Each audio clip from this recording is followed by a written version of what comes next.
Hello viewers, welcome to MBTV Weekly Property Roundup. We bring to you top 5 developments from Indian real estate space which is going to have a lasting impact on you as a consumer. I'm Prasun Kumar, Marketing Head of Magicbricks, and with me is Jayashree Kurup, Senior Real Estate Journalist and Editor-in-Chief of MBTV. So Jayashree, welcome again to the show. Thank you, Prasun. Simmering heat, summer on its peak. Absolutely. And the first news is from Chennai, which has always been a water scarcity area, right? And alongside OMR, and we always knew OMR was a problematic area as far as water availability was concerned. But then developers obviously are getting a little innovative there in terms of promising water supply and all. What's happening around there, and how is OMR actually picking up?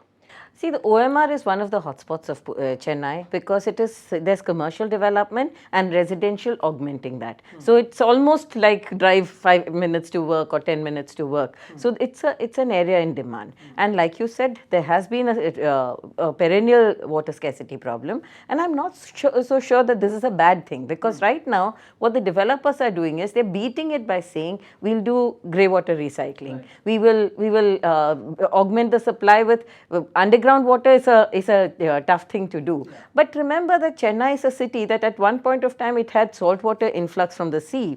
And because of rainwater harvesting, it was able to push the saltwater back and have sweet water within the city. So if they are taking water out of the ground, they will probably have to also advertise that they're doing rainwater harvesting. Right. And it's a city that gets so much rain that the rain can actually replenish the aquifers. Right.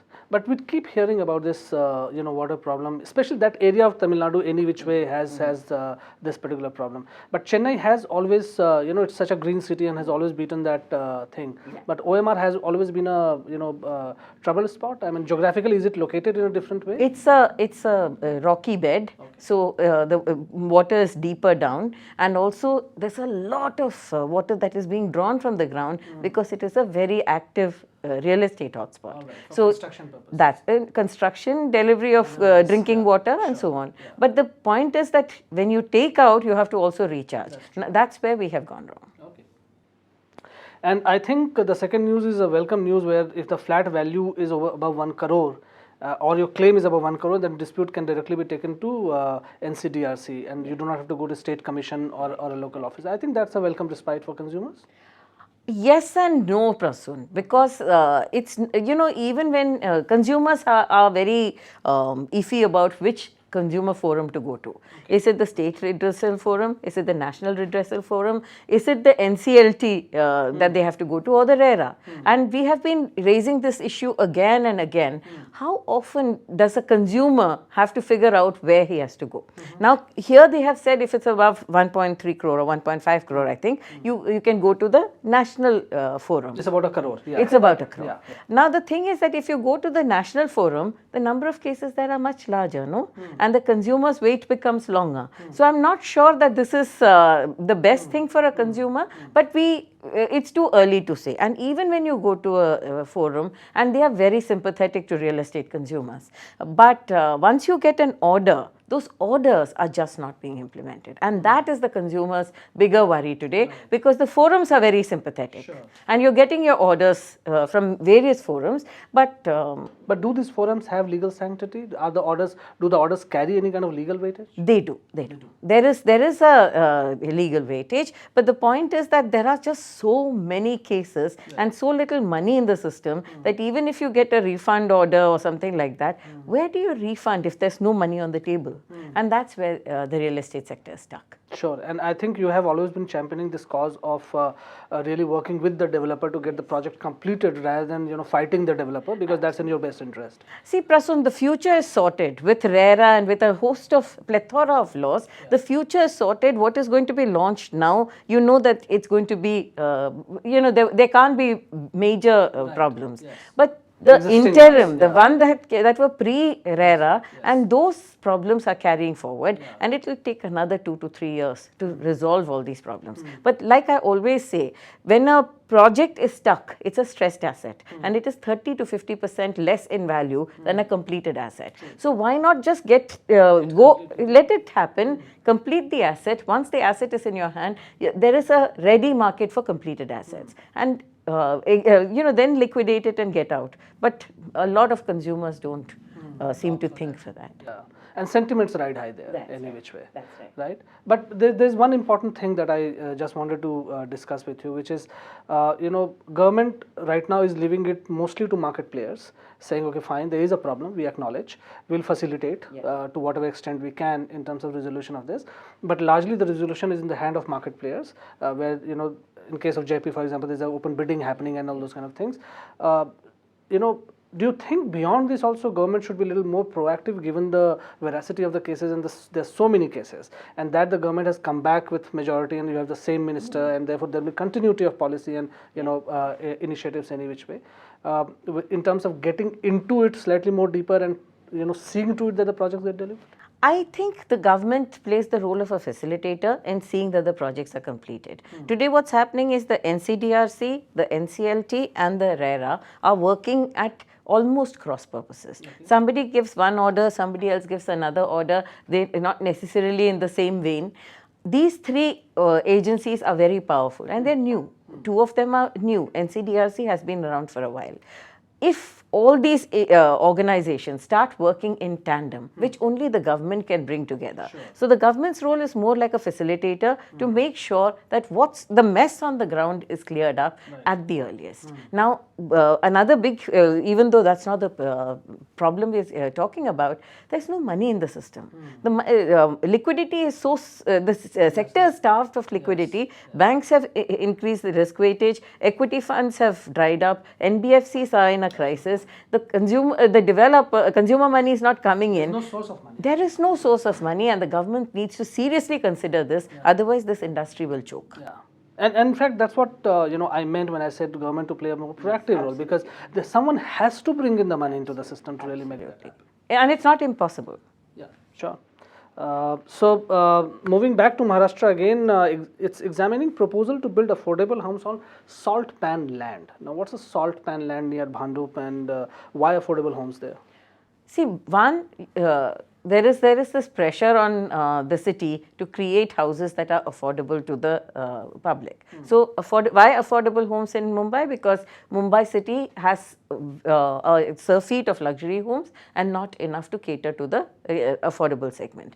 And remember that we are very close to the 2022 target, housing for all, and therefore the government is also stepping up and saying, how can we make this happen? That's the first part of it. Now, where will they build?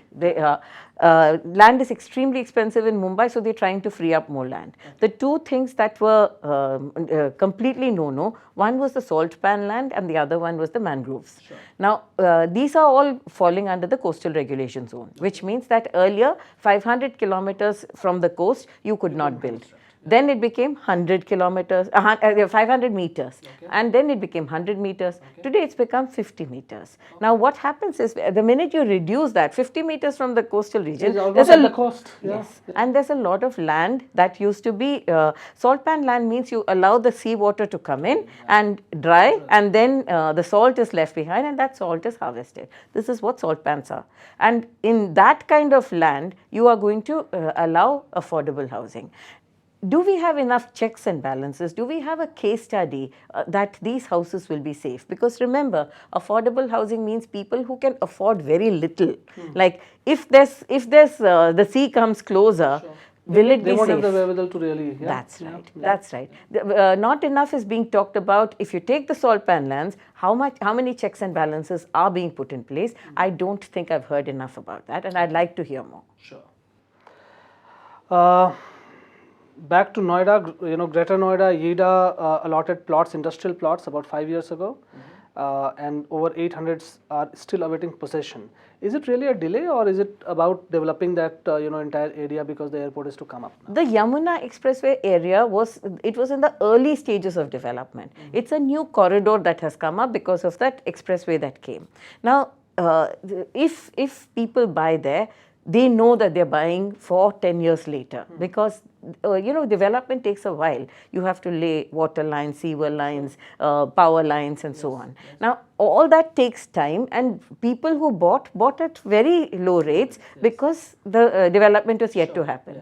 Now, 5 years in a new area is not that long a time, and if they're still waiting, and I think they started making noise because the Jewar airport is coming. There's already some promise of economic activity, so they've made noise. But I don't think in the Yamuna Expressway, 5 years wait is such a long wait. Oh, okay, all right. And one of the perennial problems which is legalizing illegal colonies, right? And there's been a problem across cities and across municipalities. And in Delhi now there is a 3-month timeline for a legal tag. When are you going to stop this? Grabbing public land is a national pastime, and I don't believe that it works well. The minute you've allowed land to be grabbed, remember that there's a planning process, and in the planning process, that land was supposed to house some other facility. It could be infrastructure, it could be social infrastructure, schools, hospitals, hotels, entertainment centers, maybe housing. What happens is somebody's grabbed that land and not necessarily taken permissions. When you retrofit permissions, you haven't retrofitted the area for your infrastructure. Does it have sewage lines? Does it have drainage? Will there not be waterlogging? Now, these are not considered, and as a political largesse, you suddenly say, okay, 15 years ago you grabbed my land, now I authorize you, you pay money, I'll give you and the penalty is just a piffling amount, not enough to provide all those services. I think even if you're regularizing, there should be enough money taken from those people who grab land, because the rest of us are paying for the land, right? They've grabbed the land and authorizing. But in a way, this works like an incentivization, right? Absolutely. I mean, you go ahead and grab illegal lands illegally, and 15 years down the line, it will get legalized. You pay a certain amount, so it's just incentivizing. I know. I think this has to stop, and now. Maybe till such time we have elections around the corner, these things will continue. But having said that, that's all for this week. We'll come back again next week with top 5 developments of next week. Till then, keep watching MBTV. Thank you and have a great week. Please subscribe to Magicbricks on YouTube and click on the bell icon to get more videos.